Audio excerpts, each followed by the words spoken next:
So I'm currently in Chicago Union Station and I'm about to get on a train for 2 days. That'll take me all the way to the West Coast. With that being said, let's go get this train.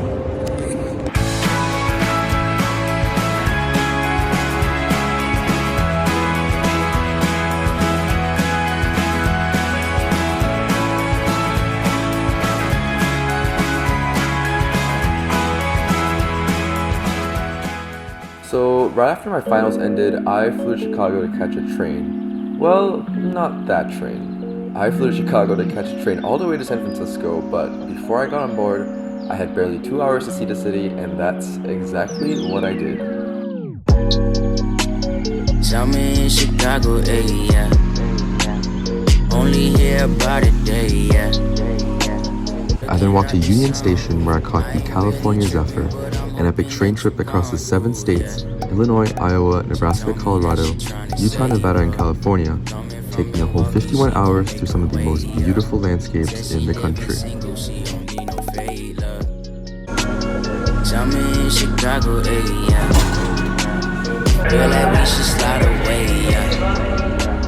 So we're boarding now, and this is an experience because it's a little disorganized, but here's the train right here. It's huge. Is this the coach car? Yeah, where are you going? California. Okay. You've got Emeryville in here? Emeryville? Yeah. Oh, that's right. The guy getting off the train right now? That's Roman. I didn't know at the time, but he would be our attendant on the train the whole 51 hours to San Francisco. We left about 5 minutes behind schedule as the boarding process was a little bit slow. But once we got settled and left Chicago, I wasted no time in heading to the best car on the train.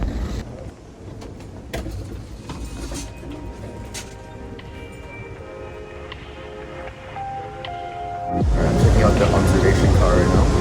So this is where you can sit, and there are panoramic windows. You can just watch the world go by. This is so cool. We will be heading to Omaha tonight and going through the plains overnight, and we'll be in Colorado in the morning. So once we get to the mountains, that's when we gotta be out here and appreciate the view. So I'm excited for tomorrow. Also, another cool part of this train is the people that you meet. So I've read online that that's part of the experience riding the train.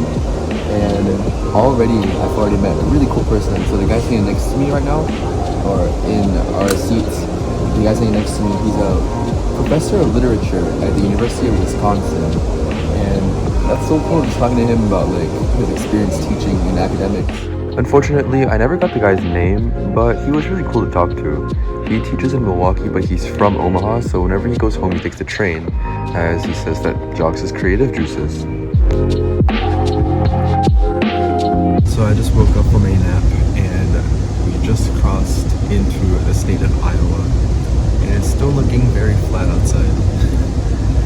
It was honestly not too bad to sleep in this seat, but the real test comes tonight, so we'll see tonight.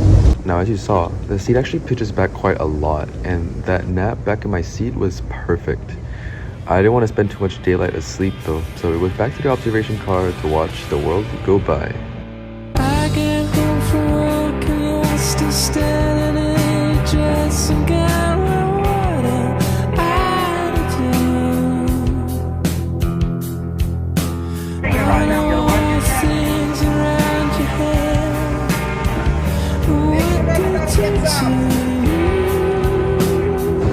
Alright, we have a quick little stretch break right now, and we are in the town of Ottumwa, Iowa. I have no idea where we are, somewhere in the middle of Iowa. So the conductor did say that this is a quick little stop to change the team of conductors and engineers. So it will be about 7 to 10 minutes and we'll be back on the road, or on the track, back on the track. Throughout the trip, the train would have periodic stops like that one at about 5 to 10 minutes each, and it's not too long until we get back underway. They're called smoke stops because they allow smokers to puff a quick stick, but for the rest of us, it's great to have some fresh air and just walk alongside the train for a little bit. The rest of the day through the Iowa countryside was pretty uneventful, and we pulled into Nebraska right around 11 p.m. If I see a strand, I'll know I need to hold that. Yeah, it's gonna be a long train ride.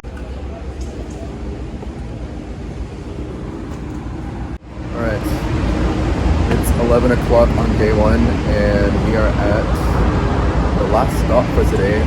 We're in Omaha, Nebraska, and it is actually my first time in Nebraska. I've never been overseas before. The next stop will be tomorrow in Denver, Colorado, early in the morning. And after Denver, we're going to be heading through the Rocky Mountains, so I heard that that's when it starts to get pretty. So I'm really excited for tomorrow. We'll see if I can get some good sleep tonight.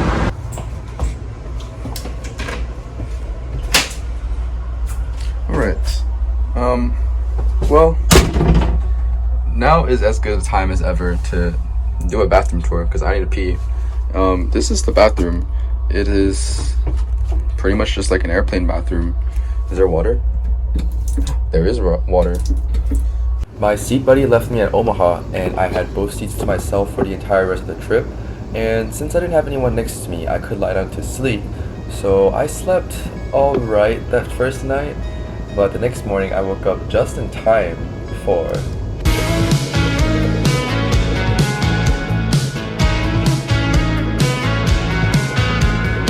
I woke up right in time to see the sun below the horizon, and I was treated to a beautiful sunrise over the southern Nebraska prairie. I started my morning with breakfast in bed, and then I headed straight to the observation car. Current time is 7 a.m. Mountain Time. We did cross over the time zone, switch from Central over to Mountain. A couple hours back, you may already have a bunch of people moving about the cabins, having some fun. As mentioned earlier, we will be making our arrival hopefully in about an hour and 25 minutes into Denver Union Station. We just got into Denver, Colorado. We are backing into Union Station right now. Current elevation 5,180 feet. We are in the Mile High City. We have about half an hour here in Denver. I'm excited to go walk around a little bit, hopefully get food. Yeah. As I mentioned, you'll have about 30 minutes to go.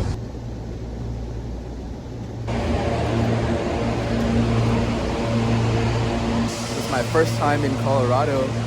And yeah, we have half an hour here before the train leaves for the Rockies. So, Union Station, look at that. There we are. We're in Denver. I don't want to wander too far because I don't want this train to leave without me, but I feel like as long as there's that long line of people, I should be fine. I'm trying to get some food, some coffee maybe. There's a cafe right here. Go check it out.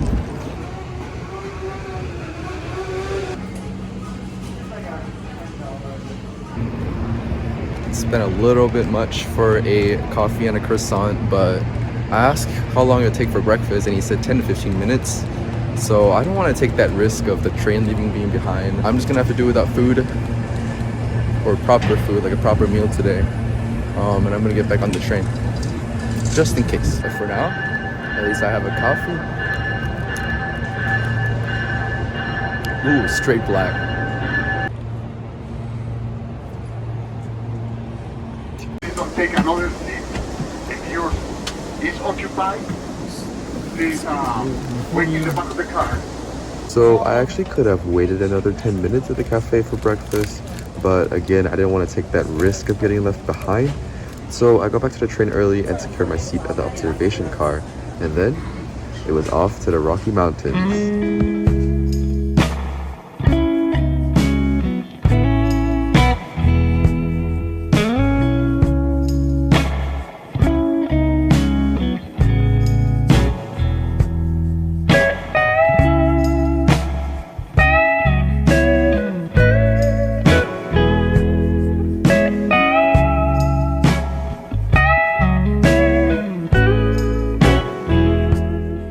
The train moved slowly up the mountains, and we actually gained elevation pretty fast. After leaving Denver at 5,000 feet, we reached 9,000 feet right around Muppet Tunnel, only an hour outside of Denver.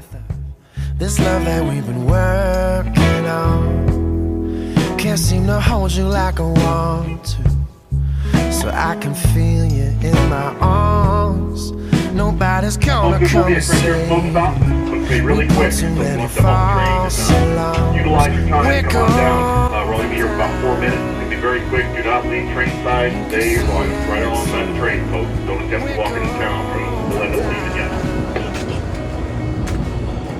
quick little smoke stop in Fraser, Colorado. This is the Rocky Mountains. Definitely a big difference from Denver. We were just 2 hours outside of Denver and it has been really scenic so far. It's a quick little smoke stop. Take a quick look at the train that's been carrying us across the country so far. It is huge, it is massive. The whole train is double-decker cars and it's a really big train. Back on board.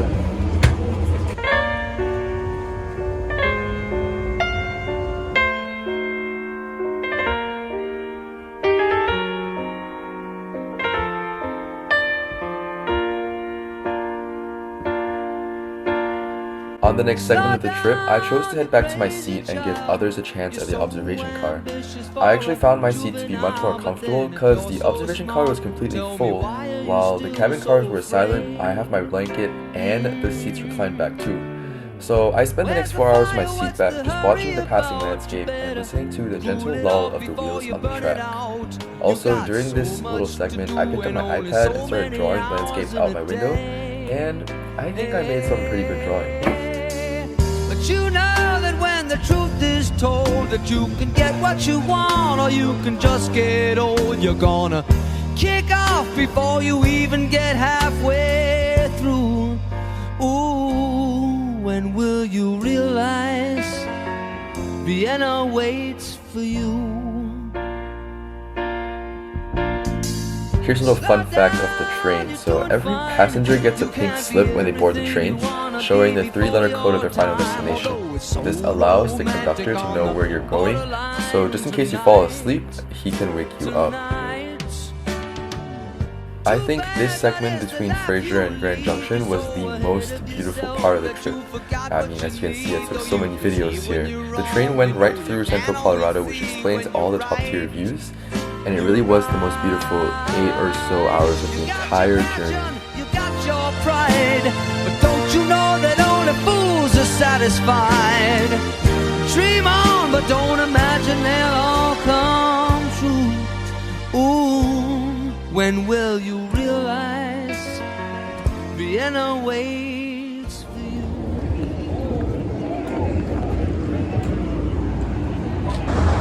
We've made it to Glenwood Springs, Colorado. It's been about 4 hours since leaving Fraser, our last stop. We've passed through some of the most beautiful canyons in the Rocky Mountains, and we've been following the Colorado River.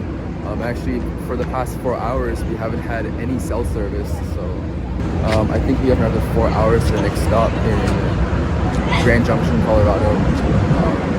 Yeah, it's pretty slow moving, but it's nice and peaceful.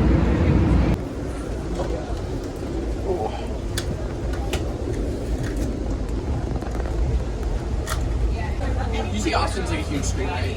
It is. It's a very big school. Okay, so I knew one person.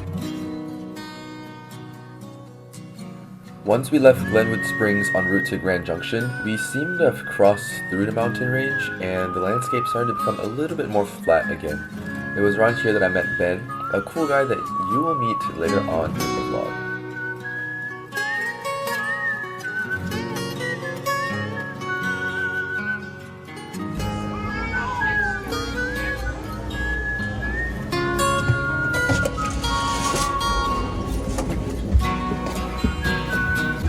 Thank you. How long should we stay here?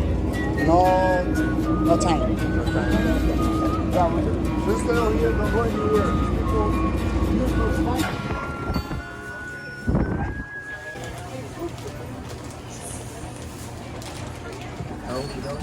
He's a year old. It's going to be $4.61. Just had a quick little stop at the gift shop. And, it's always so nerve-wracking when I'm in there, or like when I'm away from the train for an extended period of time. I just want to get back on the train just in case they leave me. Just in case. It's always scary. Finally got a little food. I think this is my first meal. First proper meal since leaving Chicago. That gift shop lady, she definitely cornered her market because she's the only one out here selling stuff. So at Grand Junction, we had just enough time to visit the only gift shop along the entire journey, and it was here that I finally bought my first full meal. The price was reasonable. I paid about $10 for this large chicken and turkey salad, which definitely beats the microwave hot dog, which you can get in the cafe car. Time to try out the local delicacies here in Granite Junction, Colorado. Well, thank you very much, Loretta. I have, it looks like a little chicken and turkey salad. Okay, well, thank you for Let's see, that. it's good.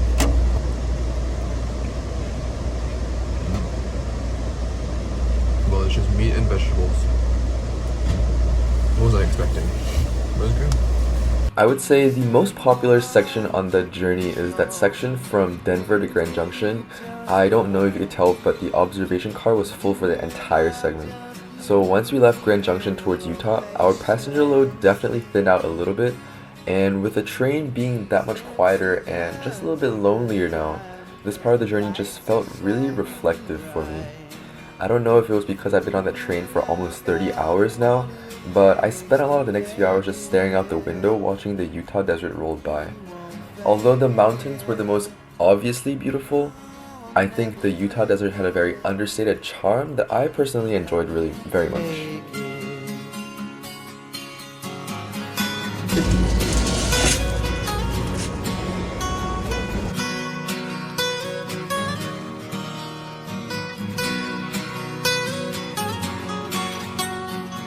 The rest of the night was pretty much the same, coming out of the mountains and into Utah, and we pulled into Salt Lake City a little bit past midnight. It is 12:30 in the morning. I've been on this train for about 34 hours already, and we just got into Salt Lake City, Utah. I'm just out here for a quick little stretch before turning in for the night. We have about 8 hours until we get to Reno, Nevada in the morning, so it's a little chilly out here.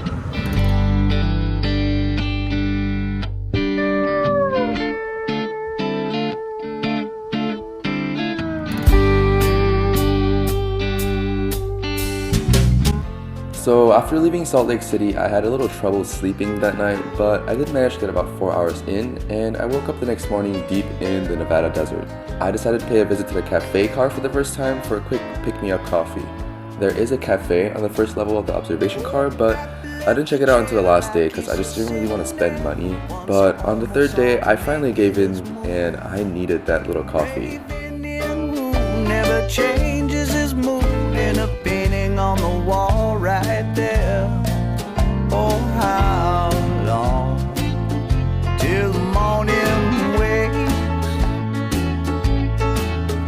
Oh, how long till the medicine takes? We made our first smoke stop of the day at Winnemucca, Nevada, and you can tell that we're out here in the country. We passed a lot of ranches and farms, which is interesting because, again, we're deep in the desert. It was another 4 hours after that until our next long stop in Reno, Nevada. It's actually a little chilly right now. It's about 10 degrees. I am not prepared for this cold weather at all. We're almost there, almost in San Francisco. We're 2 hours behind schedule, but here in Reno, Nevada.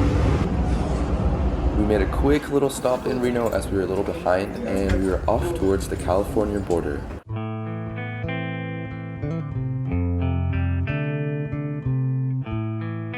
I was so surprised because the moment we crossed the border, the landscape immediately changed. It's like once we crossed into California, the land suddenly had to be really pretty. No wonder they pay such high taxes here. Psychic spies from China try to steal your mind's elation, and little girls from Sweden dream of silver screen quotation. And if you want these kind of dreams, it's Californication.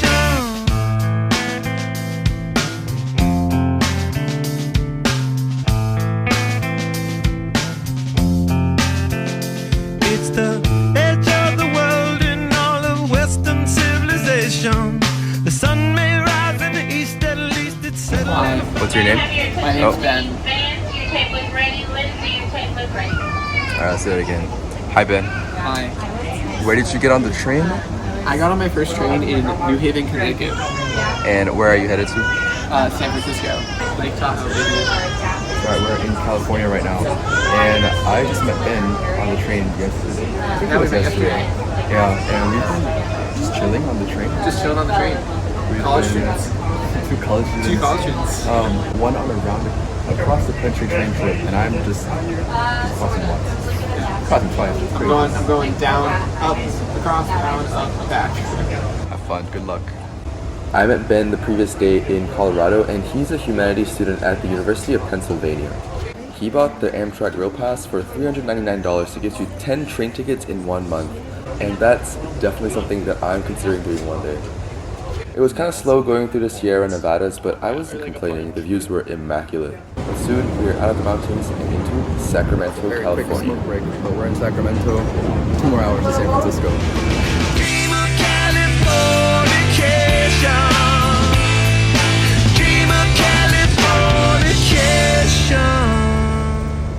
From Sacramento to San Francisco, I didn't really film much as I started editing this vlog and also packing my stuff up.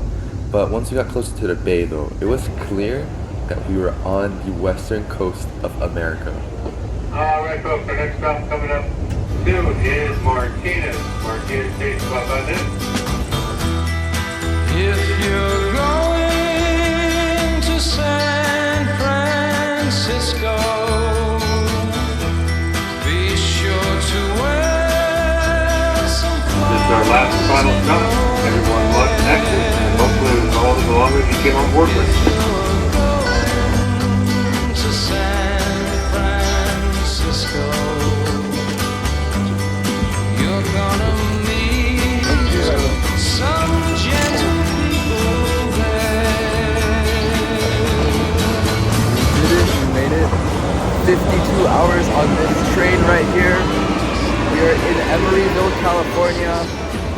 Would I do it again? Absolutely. What a trip. What a trip.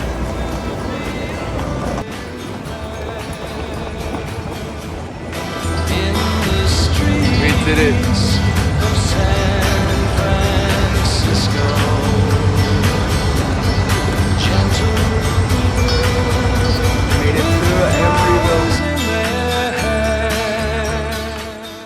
So after 52 long hours on the train, I got on the free Amtrak connection bus to downtown San Francisco, and crossing the Oakland Bay Bridge and seeing the city of San Francisco get closer and closer, it was such a welcome sight and a perfect way to end my cross-country adventure. I can't believe I really just did that. I cannot believe it. I am back home in Austin. As you can see, I am editing the vlog right now, and I guess I'll just gather my thoughts a little bit on my trip across the country. That was definitely one of the best things I've ever done in my life, just because I've never done anything like that before. At the end of my trip, I felt kind of weird because usually when you take more traditional like vacation kind of trips, your trip only starts when you get to your location, right?